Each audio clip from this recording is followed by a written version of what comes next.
Hola, gracias por acompañarnos en nuestra tercera cápsula de capacitación. Mi nombre es Erika Calderón y mi compañera Laura Oreña.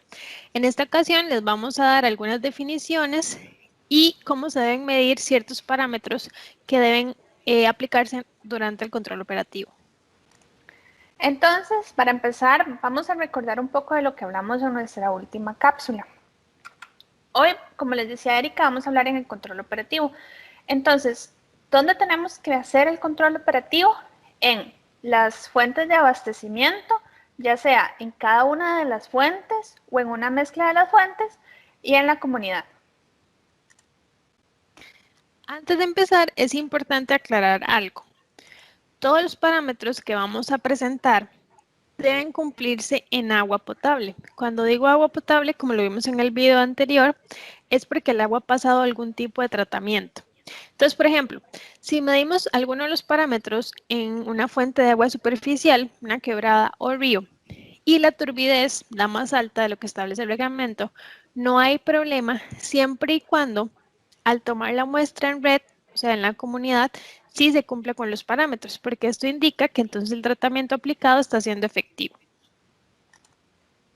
Y entonces, para empezar, ¿qué tenemos que hacer? En muchos casos, tomar muestras. Entonces, para ilustrarles un poco el proceso de muestreo, les vamos a enseñar un video donde tomamos algunas muestras. Si todas las mediciones no se van a hacer en campo, podemos utilizar un recipiente de vidrio de plástico con tapa para transportar la muestra y la colocamos en una hielera. Lo primero que debemos hacer es ambientar los recipientes, lo que significa lavarlos 3 veces. Tomamos la muestra para medir y luego la muestra que vamos a usar en campo. Cuando introducimos el recipiente para tomar la muestra es importante hacerlo con cuidado y considerando la dirección del flujo del agua. De esta forma evitamos arrastrar sedimentos o materia orgánica que está en el fondo y que pueden alterar los resultados. Ok, ahora vamos a ver los parámetros que se deben medir dentro del control operativo. Les vamos a presentar los que pide el reglamento y también dos opcionales que para nosotros es muy importante que se midan. Vamos a iniciar con el olor, que es de los más sencillos. ¿Qué es el olor? Bueno, el olor pues llega por la nariz y lo procesa el sistema olfativo, pero es un resultado de las partículas aromáticas que están en el aire. El aire, en el aire se encuentra una mezcla de gases y vapores y polvo que influyen en los olores que percibimos. Ahora, ¿por qué es importante determinar el olor? Porque el agua no debe presentar sabores u olores que pudieran resultar desagradables para la mayoría de los consumidores. Muchas veces cuando la gente está consumiendo el agua puede decir que tiene buena o mala calidad dependiendo de sus sentidos, en este caso del olor y también del gusto. Y esto que puede implicar que hay componentes microbiológicos, químicos o físicos que afectan cómo huele el agua, cómo sabe y cómo se ve. Entonces, en este caso es muy importante la percepción de los consumidores y que cumpla entonces el agua con que sea aceptable para ellos. Bueno, en este caso, digamos, el olor como tal, no tenemos una unidad con la cual lo podamos medir, ni tampoco el reglamento presenta límites que debe cumplir, simplemente debe ser aceptable. Entonces es importante que cuando vayamos a hacer el muestreo para el control operativo, en el recipiente en que estamos tomando la muestra, pues la acerquemos al rostro y tratemos de percibir si existe algún olor desagradable. Si existe algún olor desagradable, pues se reporta, ¿verdad? El día, la hora y digamos la fuente donde percibimos el olor. También cuando hacemos el recorrido en la comunidad, se le puede preguntar a las personas si en algún momento han percibido algún olor desagradable en el agua que les llega a las casas. Ahora continuamos con la temperatura, que esto es uno de los parámetros opcionales que les decía Erika. ¿Y qué es la temperatura? Bueno, la definimos como una medida de la energía cinética media en las moléculas de agua. ¿Y qué factores interfieren en las variaciones de la temperatura? Bueno, tenemos factores naturales, entre estos pueden ser los cambios de estación, que es diferente entre época seca y entre época lluviosa, el tiempo, cuando los días son muy fríos, entonces la temperatura del agua también baja, la sombra, el flujo y profundidad del agua, También si, por ejemplo, a donde estamos midiendo el agua hay una entrada de agua subterránea o agua superficial, esto puede ser que el agua sea más fría o más caliente. Y también la presencia de sedimentos. Cuando hay sedimentos en el agua, estos absorben el calor y hacen que aumente la temperatura del agua. Y también, como siempre, tenemos factores humanos que pueden afectar, como la eliminación de vegetación. Si hay mucha deforestación, va a aumentar la temperatura del agua. Si hay erosión en el suelo, por lo mismo que les mencionaba de los sedimentos, la escorrentía de aguas pluviales y también, lógicamente, si hay descargas, por ejemplo, en aguas superficiales, si hay descargas de aguas industriales. Si, por ejemplo, aguas arriba donde estamos tomando la muestra hay una descarga de aguas frías o aguas calientes, esto totalmente nos va a afectar la muestra y nos puede indicar de que algo está pasando y que tenemos que tomar medidas. Y bueno, ¿por qué es importante, verdad, llevar este registro? Primero, fría siempre presenta un sabor más agradable y es como mejor aceptada por los consumidores. Igual esto va a depender mucho de la zona en la que nos encontremos, ¿verdad? Por ejemplo, la zona de ustedes pues es regularmente una zona caliente y cuesta más que el agua tenga temperaturas bajas.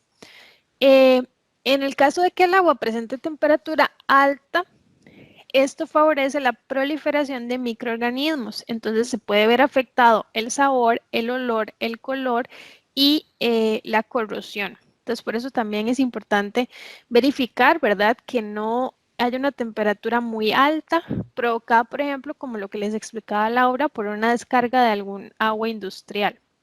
Y bueno, también es importante a nivel de ecosistemas, porque afecta la química del agua y las funciones en los organismos acuáticos. Entonces, esto mismo del tema de las descargas, digamos, de aguas muy calientes o muy frías, por ejemplo, en una fuente de agua superficial, ¿verdad? En un río o una quebrada donde tenemos pues ecosistemas acuáticos, ¿verdad? Peces y demás, estos se pueden ver muy afectados si se cambia dramáticamente la temperatura en la que oscila usualmente el río o la quebrada.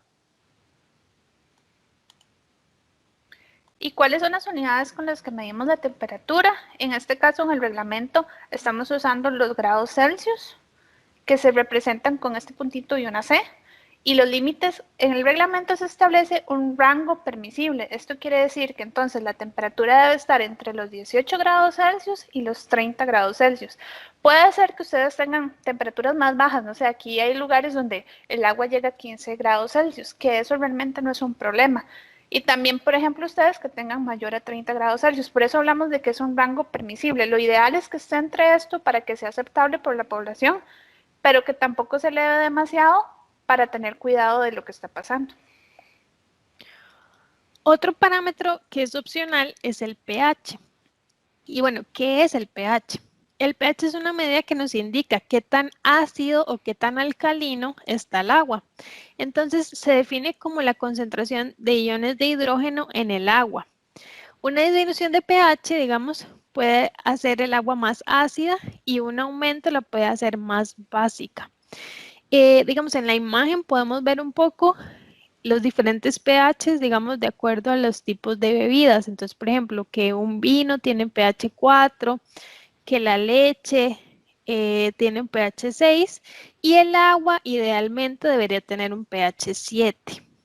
Por ejemplo, el jabón, ¿verdad? Que no es de consumo, tiene un pH 12, entonces es una sustancia muy básica. Entonces tampoco es saludable, digamos, consumir sustancias ni muy ácidas ni muy básicas. Por ejemplo, los gases que se encuentran, los gases no, los ácidos que se encuentran en el estómago tienen un pH 1. Entonces es muy ácido, ¿verdad? Por eso el tema de la gastritis y todo esto. ¿Y por qué les decimos que es importante medir el pH para el control operativo del agua? Porque afecta etapas del proceso de tratamiento del agua, por ejemplo, la desinfección.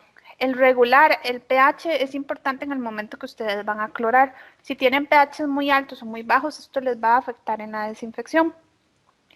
Y también porque dependiendo del pH, esto puede afectar la corrosión en lo que serían los sistemas de distribución y hasta en los electrodomésticos, que incluso la gente les puede decir que tienen problemas porque el pH es muy ácido o muy alto, que pasa que se acumulan cosas en las tuberías, entonces por esto es importante.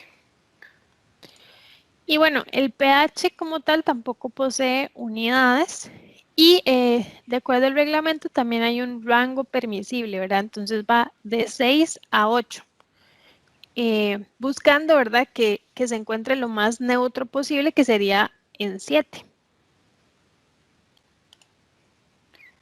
Y ahora para ilustrarles un poco de qué forma hacemos la medición del pH y la temperatura, les vamos a mostrar otro video en el que hacemos la medición en campo.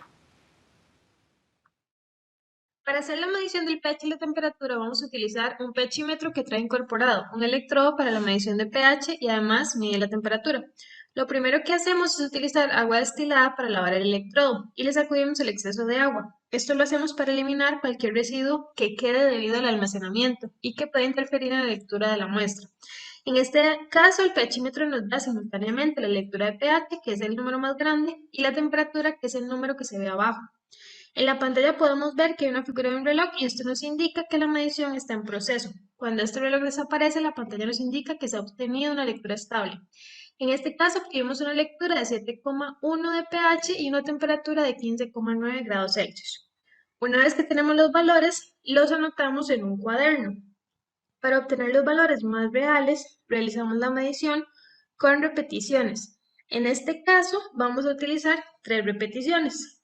Luego, cuando tenemos todos los datos, en la oficina realizamos el promedio de cada uno y obtenemos un valor promedio de pH y temperatura. Para realizar el promedio, lo que hacemos es sumar los 3 valores y luego los dividimos entre 3. Cada vez que vamos a hacer la medición, volvemos a lavar el pHímetro con agua destilada, sacudimos el exceso de agua y mezclamos en el agua de la muestra. En la pantalla también podemos ver la palabra cal, lo que nos indica que el pHímetro fue calibrado antes de utilizarlo. Esto es muy importante que lo tomen en cuenta. El proceso de calibración varía dependiendo del modelo y la marca de pHímetro que ustedes utilicen.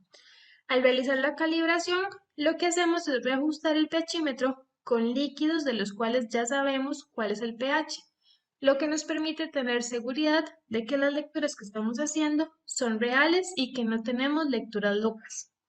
Es muy importante cuando realicen las calibraciones que utilicen los químicos o sustancias recomendadas por los fabricantes. Para finalizar, volvemos a usar el agua destilada para enjuagar los restos de la muestra. Los sacudimos para retirar el exceso de agua y tapamos. En este caso, en la tapa habíamos colocado el líquido recomendado para almacenar el electrodo y así alargar la vida útil del equipo.